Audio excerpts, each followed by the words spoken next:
This is the rookie big board, and this is our final rookie mock draft before the 2024 NFL draft, which is just days away. This is such an exciting time. We had to celebrate with a final 4-round Superflex, no tight end premium mock draft. For me and John, this is the culmination of over 30 rookie profile videos, many mock drafts. We know each other so well. We had to bring in Matt Cooper to shake this up so it wasn't just more of the same. We have certified that he has different takes than us, so That we is should be true. able to kind of level things out a little bit here. But we're going to move through this mock draft, 4 rounds. I give analysis on each of these players, our final pre-draft take on them.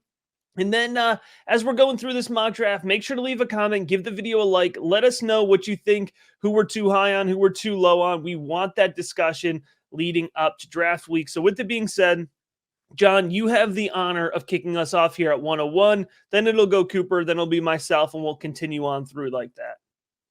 With the first pick in a super flex, you have to assume that the team is weak at the quarterback position. And when you have to play two per week, or you can play two per week, I'm going with my guy. I've been on him for a year and a half, Caleb Williams, USC. I love what the Bears are doing. They're at least giving the young man an opportunity to be successful. So I'll take him number one. Yeah, Keenan Allen, DJ Moore, even Cole Kmet underneath. You got DeAndre Swift helping him out in the running game. He definitely has more support than most first overall picks will have. So it's a pretty easy selection there if you want to go quarterback. But I'm wondering here if Coop has a different primary choice or if he's going with his second option here at 102. This is actually probably one of the tougher spots in the draft for me to make a decision on, because I'm one of those people that thinks Marvin Harrison Jr. is in a tier of his own and that he's, generational or borderline generational. I mean, he's probably the best wide receiver prospect I've ever scouted. So it's really hard to pass on him. But at the same time, in a super flex league, I just think Jayden Daniels is such a safe pick with his rushing upside specifically, and the position is so scarce. So I think I am going to take Jayden Daniels here. Ooh. But this is one of the hardest picks in the draft for me. Oh man, well, it's my favorite pick in the draft because I'm just gonna run right up to run the card right up here to the podium. Yeah, Marvin Harrison Jr. all day at 103, and everyone knows here I'm a huge Jayden Daniels fan. I would take Marvin Harrison Jr. 102 all day, and I've said this from the start. If you feel inclined to take Marvin Harrison Jr. with the 101, even in a super flex, he's that good. I'm not going to knock anybody for doing that. I would take Caleb first, but man, I'm so excited about Marvin Harrison Jr. And he's one of these players. I'm just so anxious to learn the landing spot here. I think either way, we're going to get really nice volume from him, but I can't wait to finally put him in the projection sheet. Yeah, absolutely. All right, John, back to you here. This is a very hard conundrum for me because historically we know the quarterbacks are going to be about a 50% hit rate. So I love the fact Jayden Daniels has the rushing upside, which gives him a floor here. But you said Marvin Harrison was the best wide receiver you scouted. I'm just going to say I put Malik Nabers in a very small bucket in the last 11 years. He's my number one wide receiver. I can't risk the quarterback being a complete bust like Bryce Young. I'm going to go Malik Nabers here at number 4. Wow. I got to tell you guys, I feel like we've already strayed from ADP. The consensus out there is, 3, even 4 quarterbacks off the bat, so 2 I'm saying it's perfectly justified. These are very logical, rational choices, but I think maybe we're already suggesting the draft's not going to start, the same for every league. No, it's definitely not. And I'm honestly probably going to keep the train going here because look, you mentioned the 50-50 hit rate.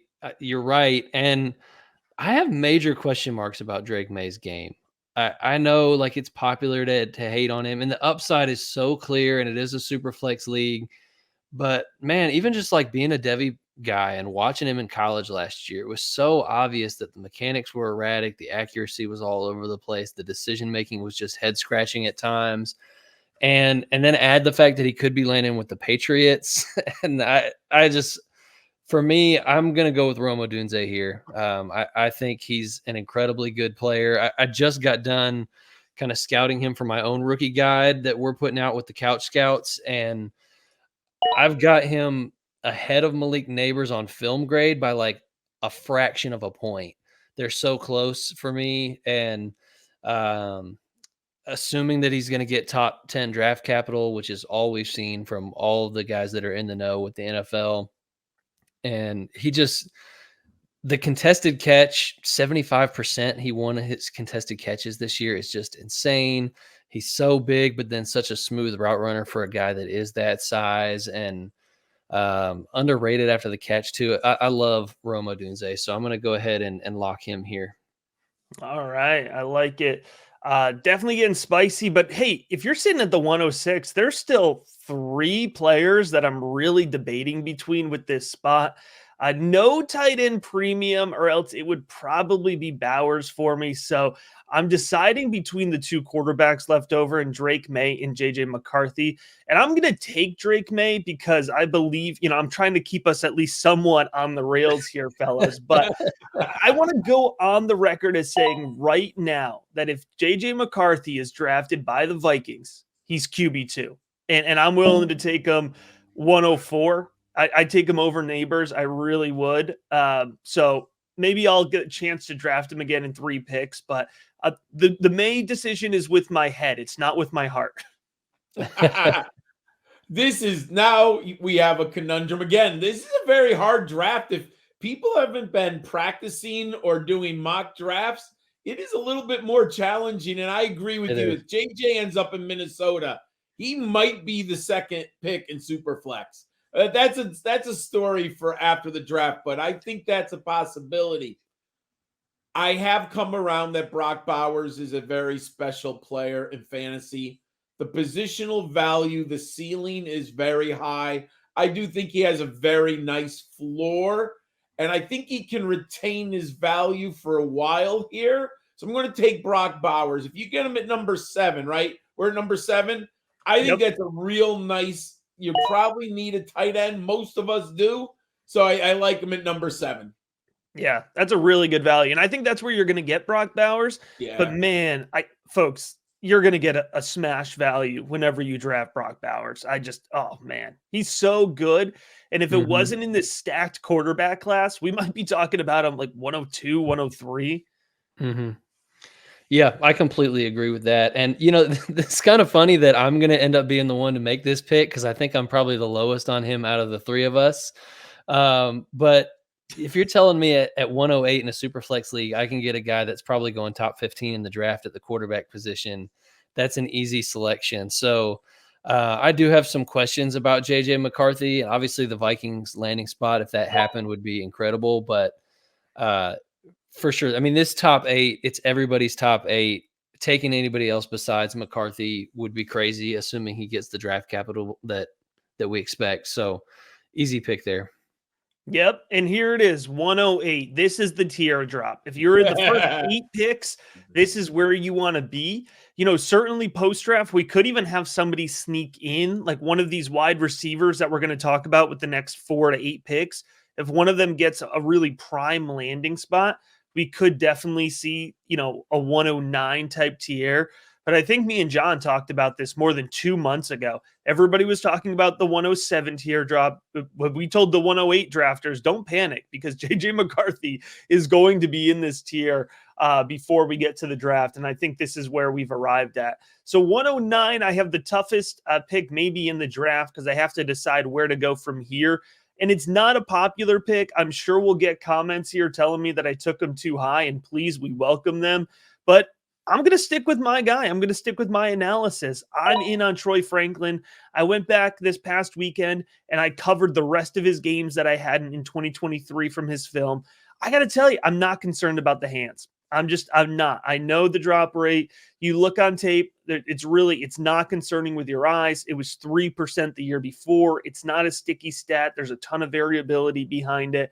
I'm in on Troy Franklin. I think he's going to be a really solid wide receiver too in the NFL. And, with the 109, you could do much, much worse. Everyone has to realize Matt and I are pro Troy Franklin. You can get him usually in the second round early. So the value is going to be there in our book. But I agree with Matt. I like him there a ton. So right now, I think this is where running back's going to go. But I'm not going to predict right now which running back is going to end up in Dallas, in Los Angeles, right? In the Giants. There are some landing spots that are tasty. But I'm going to go with my wide receiver I love right now, Brian Thomas of LSU. I know he runs 3 routes, but you know what, people? Watch the routes. He runs them really well, and he's tall, big, and strong. I like Brian Thomas, so I'll take him here at number 10. All right, Coop, you had Franklin and Thomas go off the board. Would either one of those wide receivers have been the guy that you would have gone for, or did you get your guy here at 111? No, and I did get my guy, but you can add me 3 out of 3. I do love Troy Franklin, so I'm with you guys on that. I see people saying that he's like just a speed guy, just a vertical threat. I don't see that at all. He's such a good route runner. Yeah, he's so twitchy in and out of his breaks. Really sinks his hips well. Incredible release off the line. I know there's some physicality concerns, but I really think he's going to get open and earn targets at the next level. And the speed just sets up his routes because the DB has to respect it so much, and then he can just snap it off and he's wide open. So love the player. But my wide receiver 4 is Ladd McConkey. And so I get him here. I think he's the best, arguably the best route runner in the class. He does it really against every type of coverage. He's way faster than anybody gives him credit for. He has positional versatility. He's not just a slot guy. He wins against press better than people give him credit for too. He's incredible after the catch. So, I mean, if you turn on the tape, this is not a Hunter Renfrow type player. I mean, this is a absolute beast on all 3 levels of the field. And I know the production wasn't there at Georgia, and that's probably the biggest thing that makes him feel like a risky pick, but the tape is phenomenal. I've got a really high film grade on Ladd McConkey. What thinking about McConkey and his range of where he could go in the draft, what's an ideal team that you would like to see McConkey playing? Because I'm assuming you're putting him inside, right? Is there a team you can think of in that, starting, I'd say with Carolina, I don't think he's a first rounder, but I'd say starting with Carolina at 33, you have Tennessee at 38, Vegas at 44. That's a little busy. Atlanta at 43. Is there a particular team you think that Ladd would especially rise in value from? That's a great question. And I think, obviously as a Panthers fan, I'd love to see him in Carolina because I love the player. But from a fantasy perspective, I mean, obviously you've got Thielen and Deontay there who both play more that Z/slot role. And I don't think that you would want to roll Ladd out at the X. I mean, he definitely, as much as I said he's got positional versatility, that wouldn't be optimizing his skill set. So out of the teams that you just mentioned, Atlanta would make a lot of sense to me. As a compliment, I think stylistically to what Drake London does as a true X receiver. I don't really want to see him in Tennessee because I don't believe in Will Levis at all, and they've already got Ridley and DeAndre Hopkins there. So I think out of the teams you mentioned, Atlanta makes the most sense from a fantasy perspective. All right. I like it. 112 here. I'll echo John's sentiments. I don't think a running back should go in the first round unless you really get that perfect combination of a player I actually like and the Dallas Cowboys. That's probably the only way that I would draft a running back in the first round. So I'm not going to take one, but I do want to acknowledge, I agree with John's comments that we're not going to have a running back go in the first round here, but likely your rookie draft will. I'm going to take Xavier Worthy. He's the next guy up on my board. I sniped John. He's getting sniped in a mock. He's, obviously he's fast, but I think there is more to his game. I think he's a better route runner than he's given credit for. I think he is really physical over the middle of the field, which I really appreciate. If you have any funky formats where special teams factors in, he'll get you some bonus points there. So at 112, I really like Xavier Worthy. So we're going to swing on into the second round here, and John will start us off. I did really like Xavier Worthy. I was hoping he fell. But now I'm going to pop the cork on the running back. And I could go to my rankings, but landing spot is going to be so dependent.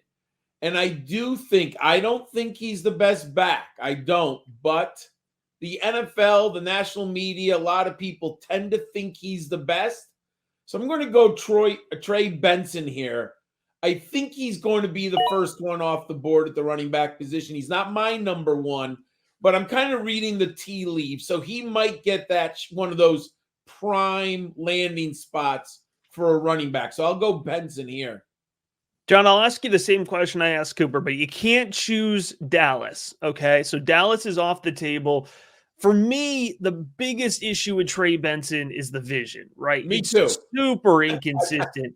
Do you feel like there's an offensive line that will bail him out from those concerns where he could perform as a borderline running back one type player?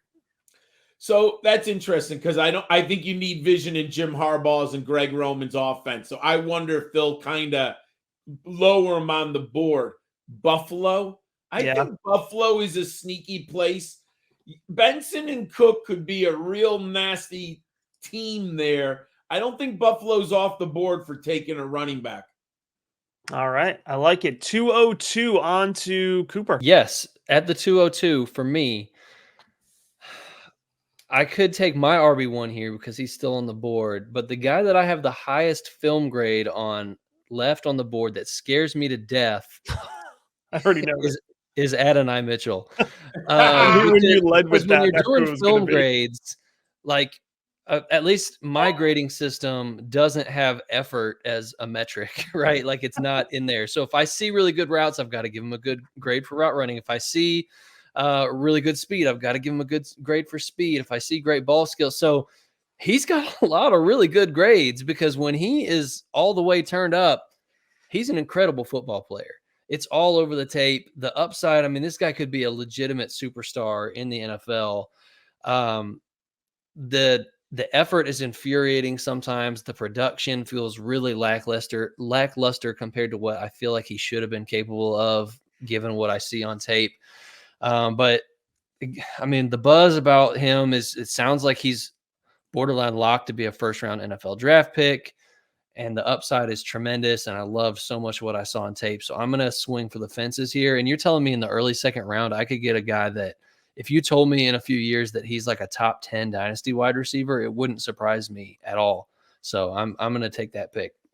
All right, on to the 203. And I think at this spot, I will take my running back one off the board. But before I do that, I want to make sure folks know about the fantastic resources available over at patreon.com/rookiebigboard. Folks, now is the time. Rookie drafts are coming up within the next week. You will be in your rookie drafts. You want the resources available over at patreon.com/rookiebigboard to help you out. We have in-depth, proven, accurate rookie rankings. We have our 2024 rookie guide, over 100 pages, 86 rookie profiles, which will be updated the Sunday after the NFL draft with 2024 seasonal projections as part of it. And you want to be in the Rookie Big Board Discord to get that personalized advice to guide you through your rookie drafts.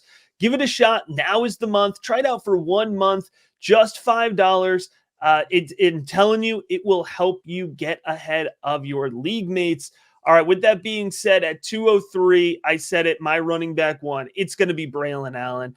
I just think we're overthinking the Braylon Allen thing. I could be totally wrong. I like his film. I think he's got good lower body strength. I think he's got good vision. I think he's more athletic than we give him credit for. He's a better pass catcher than we give him credit for. Super productive at 17 years old, over 1,000 rushing yards, playing in the Big Ten. He's going to play his entire rookie season at 20 years old, but he's been super productive in a really physical conference.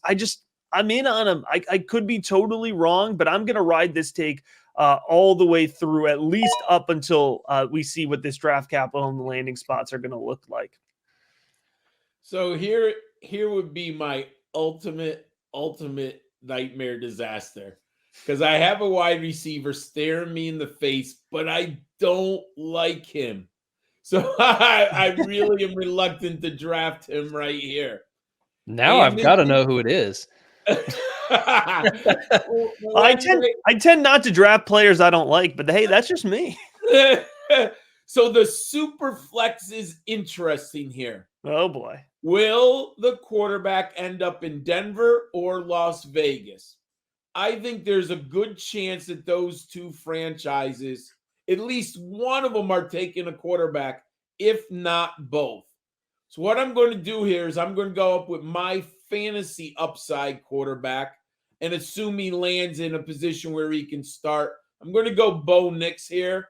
I have him as the 5th quarterback. If he lands in Denver, Las Vegas, he has a very good chance to start games right away. Yeah, I don't know if it's just me, but like Bo Nix is going to be a Bronco, a 2nd round Bronco. I don't know why. Trade down. Yeah. I think he's staring. I think he's staring Denver in the face too, or Penix. All right, Cooper, 205. All right, so I said that I could have gotten my RB1 last pick, and he's still there. So this is pretty easy for me. I'm taking Jonathan Brooks. Yep. And I think, honestly, like if I knew that he, if the ACL wasn't there as the question mark, I would have taken him sooner. To me, he's the clear best running back in the class. He's got my highest tape score. Now, I don't know how soon we're going to see that same guy that I saw on tape be back at 100% of himself, and that's the biggest question mark. It seems like the draft capital is probably still going to be there, but I just think he's so well-rounded. The vision is incredible. He's a great pass catcher. He's explosive. He can make people miss in the hole. He's the most complete back in the class, so Jonathan Brooks there for me. All right. This is a tough choice, but it's for a good reason. There's still a lot of guys I like in a very similar range here. A big takeaway, and I know I say this all the time, I sound like a broken record, but I think this mock is a great example of it. Get those 2nd round picks, folks, because there are still some really talented players that we haven't drafted yet. I'm going to stick with the running back position, and I'm going to go Blake Corum. He's my running back too. I think that he's going to get some really nice late round 2, early round 3 draft capital. He could be somebody who we raise a little bit in value depending on how his projection can shape out. But he's a really well-rounded runner. He's explosive. He's got good vision. So I'm in on Corum, mid-2nd round value. That feels like the sweet spot to me. The two of you. I'm so mad. You did not take my receiver, and he's going to be off the board at this chance. So just draft Keon Coleman. That's the one. I knew that had to have been who it was. I mean, he's going to go before this spot. There's always a Keon Coleman stand in every draft. Someone's going to love him, and I can't let him slip anymore. But I'm not a Keon Coleman guy. I'll give the argument for Keon Coleman because I do. I know it's not a popular take anymore, but I think John's right. Like, he's going 206, 207. I've done some mocks where he's there at 209. Listen, is he a perfect prospect? No. But he's got the athleticism. He's got the straight line acceleration. He's got the big play ability. If you can use a 2nd round pick, I say all the time in rookie drafts, take the big swing. If you hit on Keon Coleman, you're going to hit big. If you miss, you're going to miss big, but that's okay. You're not going to hit every pick. I agree. I completely agree. His range of outcomes is tremendous. And I'm always going to admit there's a possibility I'm wrong, right? So maybe the NFL is completely right. I don't think so either, but we'll go with it. I think you got to take the value and hope for the better outcome. Well, what's interesting, I love Matt Harmon, respect him a ton. And I saw his reception perception profile of Keon Coleman, and it reflects everything that's on the tape. He's an awful route runner. He doesn't separate against man coverage or press coverage at all, so he can't play X at the next level. But the interesting thing that Harmon said, and you talk about range of outcomes, said, man, if somebody decides to put him as a big slot, where he doesn't really have to do a lot of that stuff and he can just win with his athleticism, he could, because like as another guy that had a terrible reception perception profile last year was Rashee Rice, and the Chiefs mostly used him as that big slot, and he was really productive. And so, it really just depends where he lands and how he's used. I totally agree with you though, John, and I'm going to make you even more mad because I'm going to take a guy that I know you love, and I thought you would snipe me. I'm taking Javon Baker. Oh no! Sorry, John. No. I love Baker. I've got a really high. I've got him graded as a fantasy starter, and I don't know what kind of draft capital he's going to get, but I think he's an underrated route runner. The ball skills are incredible. He's got pretty good athleticism. I just think he's a really good football player, and I love kind of the intangibles, just that little bit of arrogance that he's got, that like, I can dominate you and I'm going to go do it. So I think a lot of the best receivers in NFL history have had a little bit of that diva stuff going on. So I don't know if diva is even the right word, but he's got the moxie. He's got the personality. So you want him to chirp? You want your wide receiver to chirp? Yeah, absolutely. So I'm sorry, John. I had to do it. He's my highest graded player. If it was a real mock, I probably would have taken Baker because that's how I have him ranked. I just wanted to give the viewers some assessment and value and how I'm thinking. So I did take Coleman there. Well, we appreciate that sacrifice, John. And I'm going to make it worse because I'm going to double down. I'm going to take a back-to-back Wolverines here. I'm going to take Roman Wilson. I think Wilson is just going to fly under the radar. He just screams value for me. He separates consistently. He's got really good hands. He's got really nice speed. He's one of these rare guys who I think is quick and fast and accelerates well. Those are three different things that go into speed. They're not the same. And I think Roman Wilson does all of them at a great level. So he's probably going to be, in that 50 to 75 overall range, which means he could go to, that's a really juicy range for wide receivers. So I think he could end up being really nice. And if I can get him at 209, I'm probably going to do that in just about every league. And on to John, 210. Oh, I'm sorry. No, you were just soaking in the Roman Wilson of it all. He's trying to figure out what to do now that we both sniped him. He's like, I'm done. I'm not drafting. And I'm actually thinking, I'm looking at some numbers, super flex again. And I'm pretty convinced this young man's going to go in the first round now. I think it's 50-50. I think the Las Vegas Raiders, I think he's the perfect guy for Antonio Pierce. Pierce wants to win. He's in a very hard division. No. He's not looking, I don't think he's looking for 4 or 5 years down the road. So age does not matter.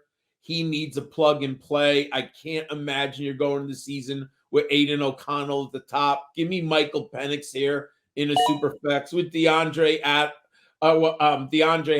Adams. No, why can't I? Devontae Adams. Devontae Adams, Jacoby Myers, Michael Mayer, Zamir White. Good offensive line. I'll take Penix here.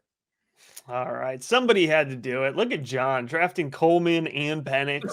Two guys. I'm just like, oh, man. Honestly, I like Penix more than Nix. And here at 210, like if you're projecting first round capital, if he was in the first round to the Raiders, he'd have been gone a long time ago.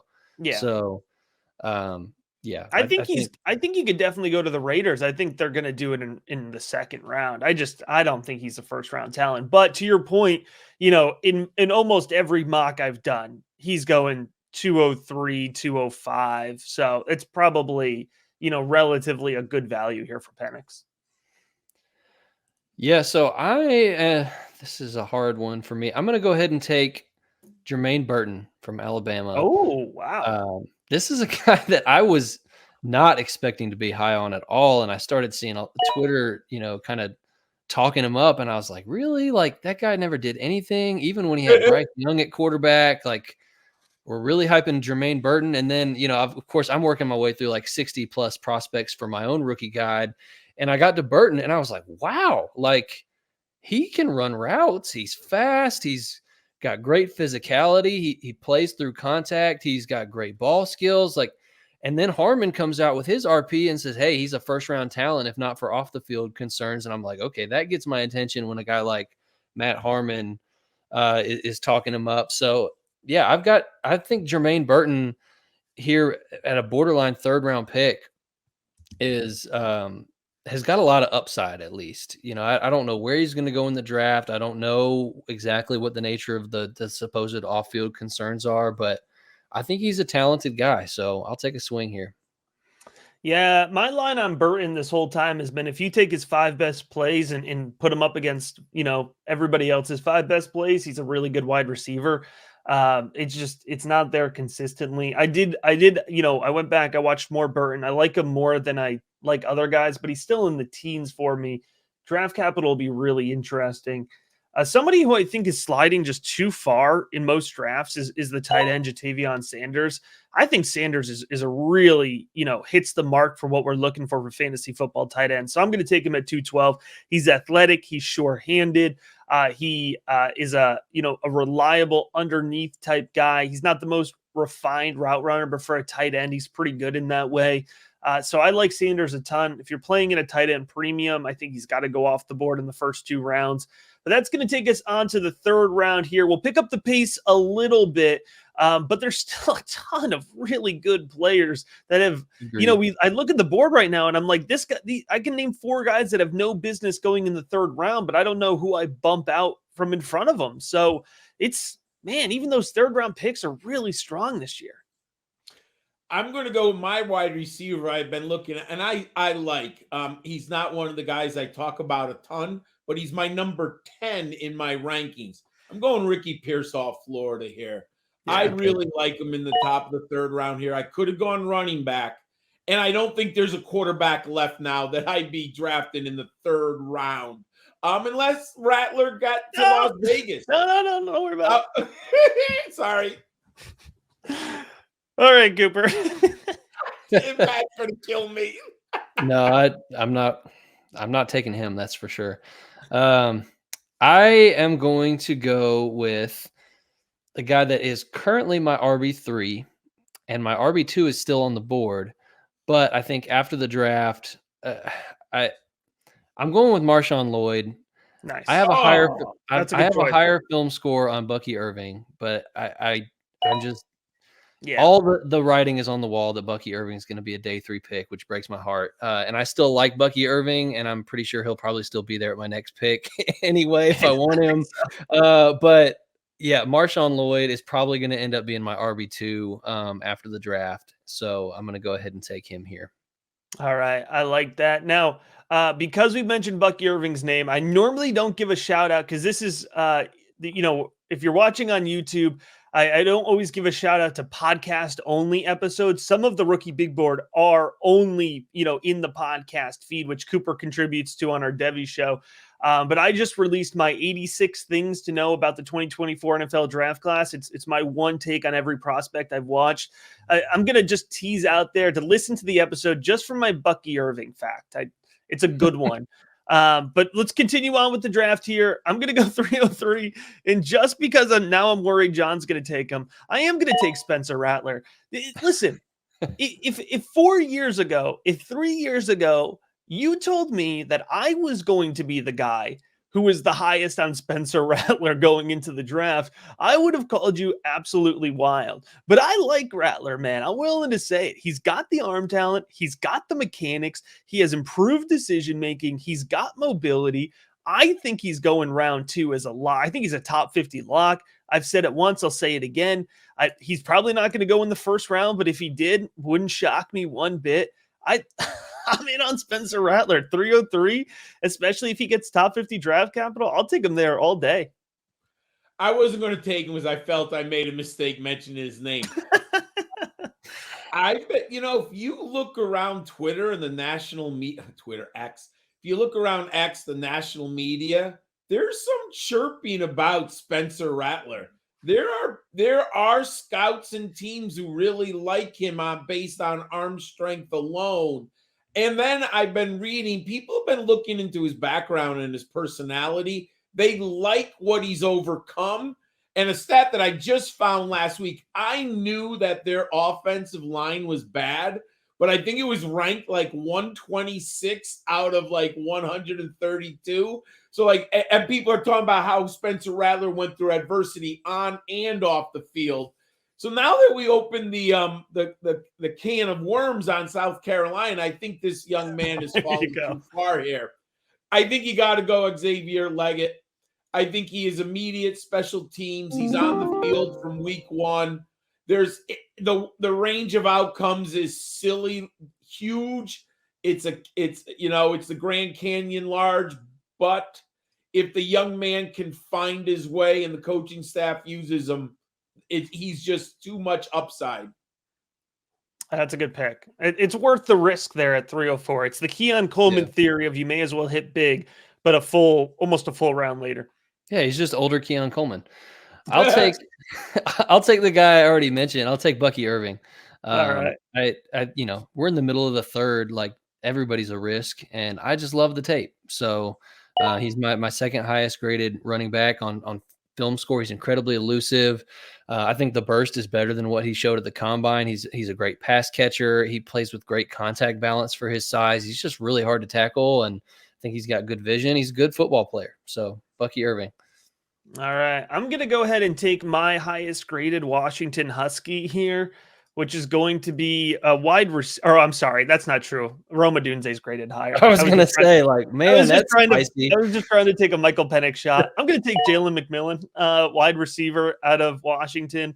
I like McMillan a ton. I think he's a really sharp route runner. He's got reliable hands.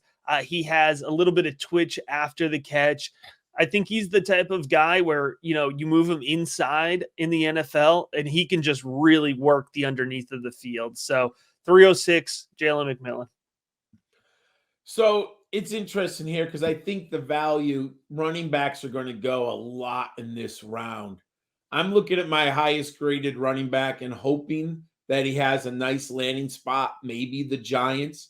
But I'm going Will Shipley of Clemson. Oh, I think this is where Shipley's going to go in most. If you have a league that knows what they're doing, I think looking at his portfolio over 3 years, he's very good, and he's going to have a role in the NFL. I prefer when my league mates don't know what they're doing. To the rookie draft. 308. For me, I feel like there is a precipitous drop off in terms of just the last pick. It's like, man, this is my guy. And now I'm like, these are just guys that I will take darts on. And Ben Sinnott is, I think, the guy. Oh, wow. I think I love him. Yeah, he's there's not a lot of tape that I could find out there on him, but what I saw, I really liked. I think he's a great receiving tight end, which is what we want for fantasy. Seems like the draft capital is going to be at least day 2. So yeah, I think he's a fine dart to throw here in the back half of the third round. He's my number 2 tight end. I like him better than Jatavian Sanders. A lot of people feel that way. I think he goes day 2 without a question. I do think Sanders will probably go first in the NFL perception. All right. Oh, is it me here? 309. There's still a lot of guys I like, man. Josh. I'm going to go with the player who I think, like, I have like 6 guys I want to take. I'm going to try to take them in the order I think they'll go so I can get as many of them before we wrap up this 4-round mock draft. I want the record to show. I wanted these guys to go 6 rounds, but we landed on 4. I'm gonna go with Malik Washington, the wide receiver out of Virginia. Yeah, I knew it wasn't gonna get much further with John, but Malik wouldn't Washington have got much further with me either. Yeah, the secret's out, folks. let's call a spade a spade. The secret's out on Malik Washington, and I think the secret's out for the NFL too. He shreds underneath. He's got a great release, and he gets to top speed very quickly. When you put those 2 things together for a slot receiver, you're going to get somebody who is open a lot underneath, and he's got good yak ability as well. Great so after the catch. Yeah, so it's this really fantastic combination, and at 309, it's going to be hard to not walk away with really good value at 309 on Malik Washington. I think the secret's out too, and I'm bumming. I had so much value in Malik Washington. I'm going to go with my other favorite running back. He's in my top 10. I like him too much here. I'm going to go Kamani Vidal. Oh, I wow. keep thinking he might end up in Los Angeles with the Chargers. There's rumors that Greg Roman and Jim Harbaugh like him. So I'm going to hope for the landing spot. I like Kamani Vidal a lot. All right. 311. All right, so I am going to take a running back that probably will surprise you guys, much like the Vidal pick just did. I'm going with another small school guy in Isaiah Davis. Oh, now it I- doesn't surprise me one bit. I love Isaiah Davis. Yes. I think his feet, like he doesn't have a lot of burst and speed, but his feet are so quick for a 218-pound back. He's got the best contact balance grade in the class for me. He wasn't asked to do a ton in the receiving game, but what I did see, he looked like he had natural soft hands.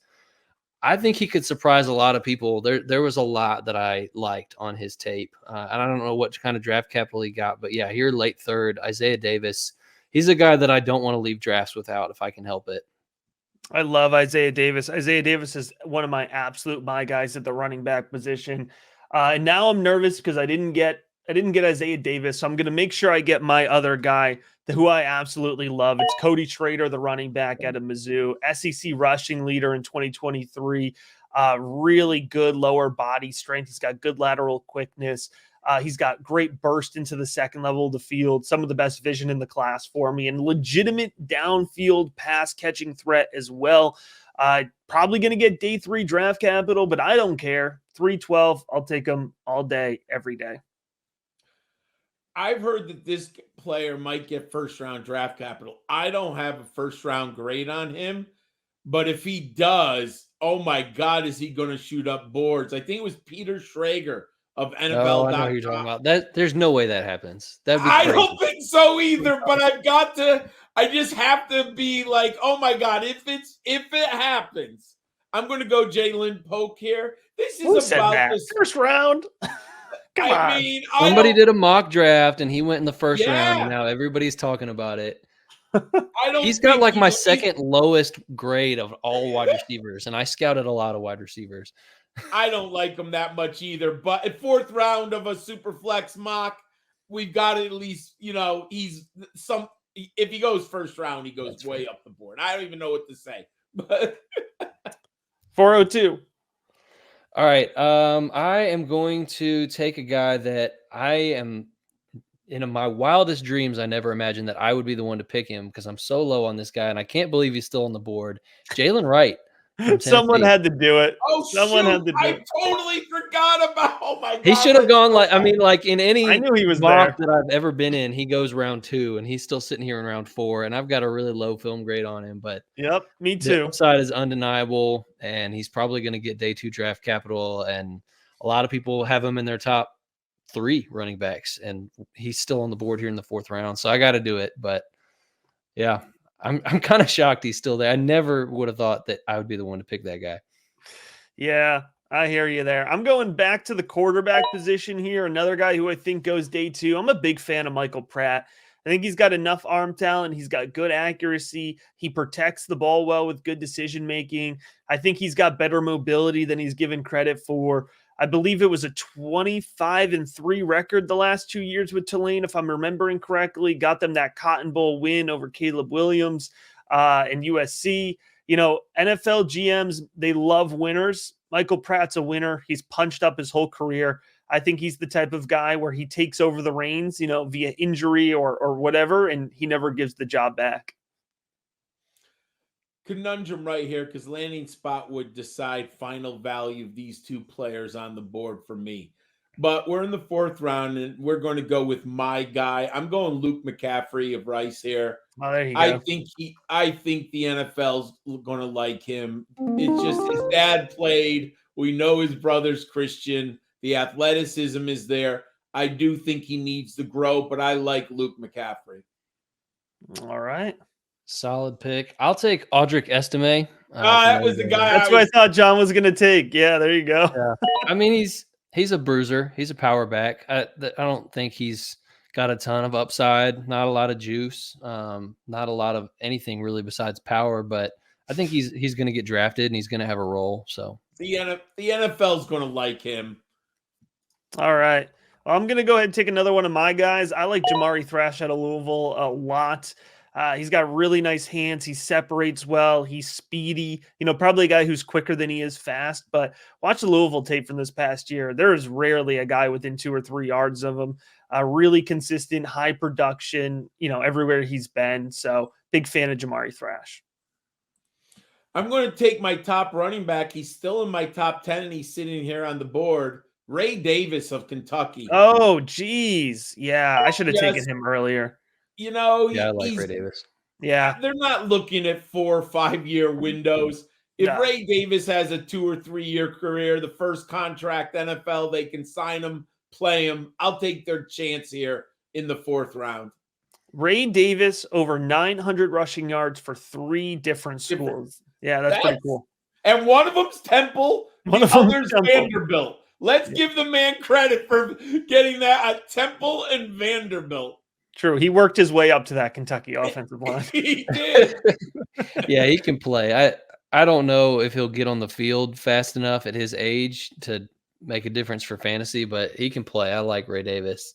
Yes. I will go ahead. I'll take Brendan Rice here from USC. I think he's got okay speed for being a big guy. He's got the contested catch is not quite what you'd want it to be for a guy his size, but it's not terrible. And I think he plays with really good physicality. I love the way that he kind of uses his hands to shed and fight through contact and get open. So he was a better route runner than I expected going in and watching his tape. So Brendan Rice, I like him here towards the back of the 4th.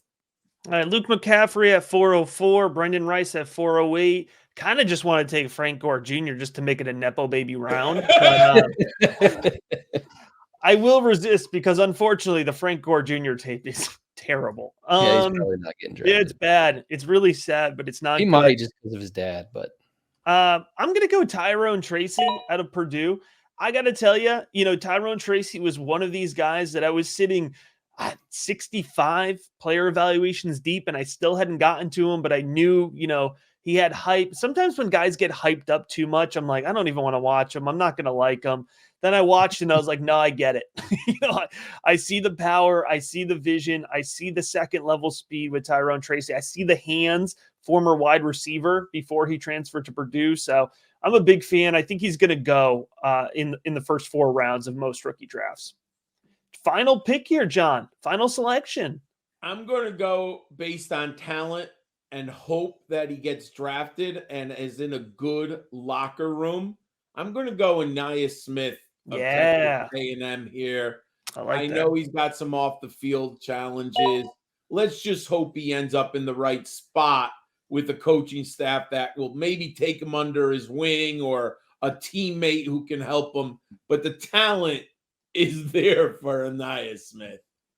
All right. Before you make your final pick, Cooper, I just got to let you know, Devontae Walker and Malachi Corley are both still on the board. I will not draft either one of these guys, and we will get roasted for whoever we don't draft. So that's no pressure to you, but I'm just waiting for the comments to roast us. I ain't drafting either one of them either, dude. Let the people know that's a waste of a draft pick. We are an anti-Corley show. There's no. Man. I mean, the Yak is really fun to watch. I don't know how much that translates from the level of competition he was playing on, just running guys over. The route running is not there at all. He's not particularly athletic. I don't. His film grade for me is very low, and Devontae Walker is in a similar boat. I would actually take. Let's see. There's a couple guys I would take over them. One is Johnny Wilson. But the one that I really want to take, because this is my last pick in the draft, and I want to plant my flag. He's not even on sleeper, so you can just, I don't know, pick Corley as a placeholder if you want. Anthony Gould from Oregon State. He's not on sleeper? He's not on sleeper, man. I which is disrespectful, by the way. I love the kid's tape. He's fast. I think he ran a 4.39 at the combine. It shows up on tape. He's very quick in and out of his breaks. He's a great route runner. He's a smaller guy, but he plays physical for his size. I thought he had good hands, good reliable ball skills. Not a big catch radius, not a contested catch guy, but as far as a lot of these like slot only types, he's one of my favorites. So yeah, I'm gonna plant my flag here. You know what's interesting? He might be what everyone wants Malachi Corley to be. Wow. Because I started to look at him too and did a little tape study, but he's 5'8", 174. But he might be what Malachi Corley wishes he could do running routes. All right. I put Joe Milton as a placeholder because it's about the only chance Joe Milton has of getting some ADP on Sleeper. All right. Now I'm worried. I'm going to take the same approach. I don't think that you know what? I'm going to take it back. I think he actually could go in the first 4 rounds of some rookie drafts. He won't have an ADP in the first 4 rounds. And I'm wondering if Sleeper is going to even have him. Nope, they don't have him either. I'm a big fan after watching his tape of Ryan Florney out of Southeast Missouri. Ooh. All right, FCS guy. I just in the last video here on the channel on Rookie Big Board on YouTube, I did a breakdown on my FCS studs, the guys that popped for me. And Ryan Florney was my favorite guy. You know, he makes off-target passes look effortless. He just snags them in stride. He's got really good straight line speed. He's a great boundary presence. And the games I was watching, I got some Kansas State tape in on him. I got some Iowa State tape in on him. And he didn't look phased at all playing up against, tougher opponents. So I'm going to need to find another placeholder here for him. But you know what? We'll go Frank Gore Jr. We'll get the Nepo babies in here. That'll be my placeholder. But Ryan Florney out of Southeast Missouri is that final selection. Maybe you're right. Maybe we should have gone. Maybe we should have gone 6 rounds, Matt. We should have gone 6 rounds. I'm telling you. I mean, we would have been here for an hour and a half, but maybe we should have. Matt, he's 6'1", 200 pounds. He had a 37% team dominator, 4.44 in the 40, and he has a receiving yards per team pass attempt 2.75. I have him in my rankings too. I think he's going to get drafted in round 6. I've heard before that about him. Honestly, yeah, I think he's legit. All right. 48 picks, like I mentioned. If you're watching on YouTube, let us know in the comments. By the way, we'll throw in the episode description a link to Cooper's Couch Scouts Discord channel. If you want to jump in there and chop it up over with Cooper, he's doing great work at the Couch Scouts as well as on the Rookie Big Board for our Devy show. He'll have one more episode before the NFL draft. So for all of our podcast listeners, you have a really nice lineup coming to you this week. And for everybody, we will have day 1, day 2, and day 3 reactions. We will have a rookie mock draft immediately following the NFL draft and a whole lot more video content coming out recapping the landing spot analysis. So make sure you're subscribed. And as always, we appreciate you checking out this episode of the Rookie Big Board.